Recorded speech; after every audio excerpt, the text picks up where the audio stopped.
Адаптация рулевого механизма. Колеса стоят ровно, машина вывешена, передняя ось целиком. Делаем тестовый модуль.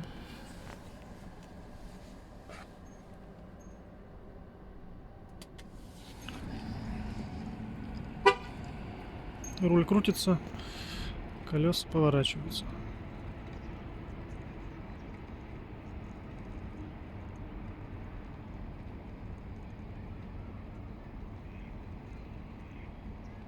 И, собственно, все.